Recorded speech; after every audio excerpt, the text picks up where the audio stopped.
Federal Drive is presented by GEHA, Government Employees Health Association, proudly providing health and dental benefits to federal employees and their families. Visit GEHA.com. For years, the Government Accountability Office has called out the Nuclear Regulatory Commission for its policy on so-called dirty bombs, radiological threats from terrorists who obtain fission material.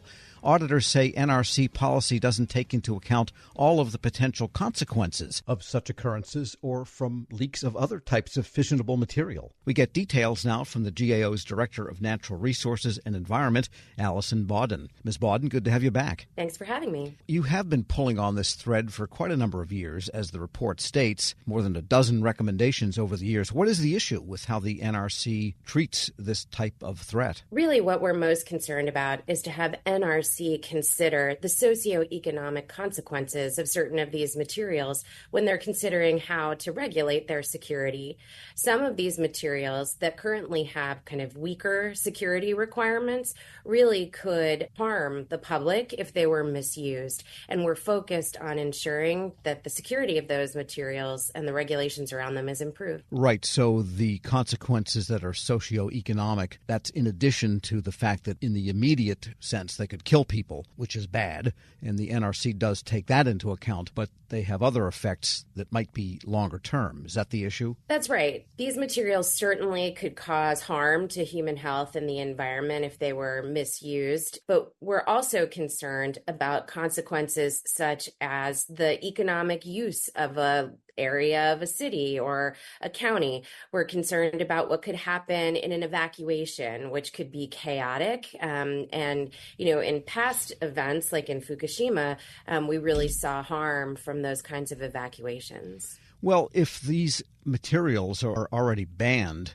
then what's the difference what they consider if they don't want it in people's hands in the first place? So the materials, they're in broad use through industry and medicine, and they have a lot of useful purposes.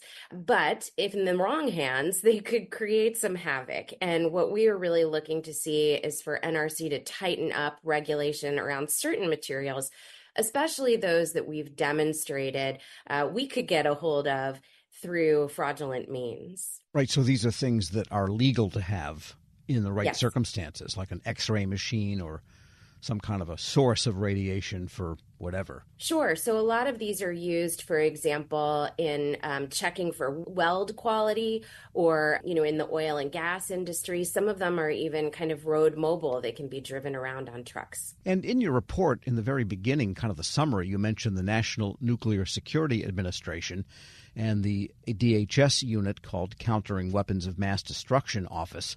They both also have a hand in regulating these things, and you point out they are more comprehensive in how they consider these. If that's the case, what difference does it make if NRC isn't that comprehensive? The NRC is responsible for the regulatory framework and setting the security requirements for these materials and how the individuals or organizations that are licensed to have them need to protect them so that they stay in regulatory control.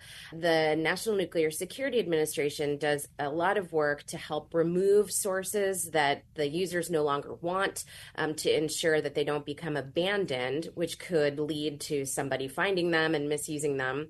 And the Office of Countering Weapons of Mass Destruction supports local and state law enforcement in equipping them and training them to detect these materials in the event of an incident and hopefully support prevention of something bad happening. So we're looking to ensure that these organizations, these federal agencies, are synced up with how they consider the consequences of misuse. We're speaking with Allison Bawden. She is Director of Natural Resources and Environment at the Government Accountability Office. What could the NRC potentially do differently if it did take into account the socioeconomic factors and not just the immediate danger to life and health at that moment? How might their rules look differently then if they did take that into account? So there are really a couple of things that we've recommended NRC consider. The first is really just that, considering socioeconomic consequences in the regulatory framework for securing these materials. And if that were done, the NRC would likely track these materials in its existing national source tracking system, which would help identify materials and how they're sold, how they're resold, and ensure some security around them. It might also result in additional security protocols for licensees, such as ensuring that those with access to those materials are escorted or have background checks, that sort of thing.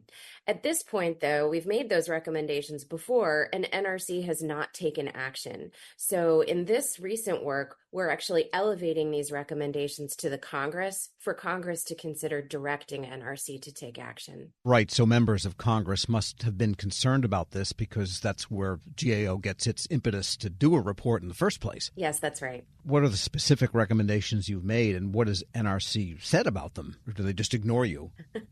NRC, we've specifically made recommendations for NRC to consider incorporating socioeconomic consequences into its decision-making for security requirements setting, particularly with respect to radiological materials, and that NRC track a category of sources known as Category 3. They're a bit smaller in quantity, but still are significant in terms of their effect if they were misused, that NRC track those sources in its national source tracking system. NRC did proceed with a rulemaking back in 2022 that, if it had passed, would have implemented some of our recommendations. But in March of 2024, there was a 2-2 vote on that rule, and so it did not go forward. At the moment, as a result of that, NRC does not have actions ongoing to implement our recommendations, and that's why we are elevating these to the Congress for consideration.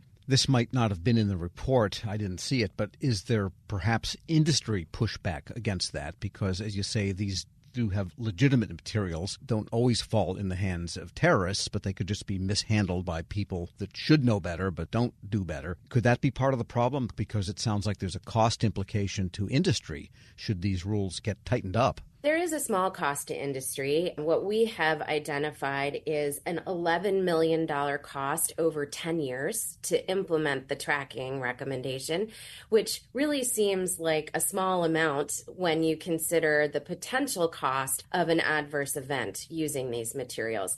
For example, there was a radiological incident, completely an accident, that happened at a hospital at the University of Washington several years ago, where a very small quantity of material was released, and it cost the government about $150 million to clean up that facility, and it took the facility out of use for medical research purposes for a number of years. So when you compare the cost of that $11 million over 10-year implementation and the cost of cleaning things up, it really is sort of a no-brainer in our perspective. Right. So in other words, the results of mishandling or misuse or something going wrong with a $50,000 machine that has a radiological source in it could end up costing untold millions of dollars if that thing inside there escapes. That's right. All right. So what happens next? You kind of put the ball in Congress's court at this point, less so than in the NRC's court. That's right. And of course, we'll continue to follow whether there is action to implement the recommendations that we've made in the past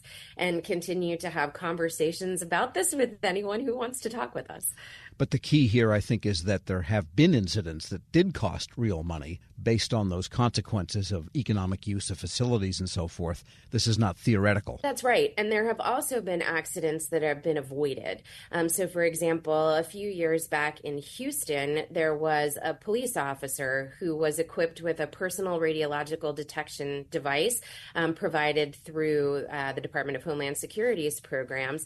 And in driving by a particular place on the highway a couple of days in a row, the alarm kept going off. And that police officer took it upon himself to investigate and determined that a radiological source had shown up in a scrapyard.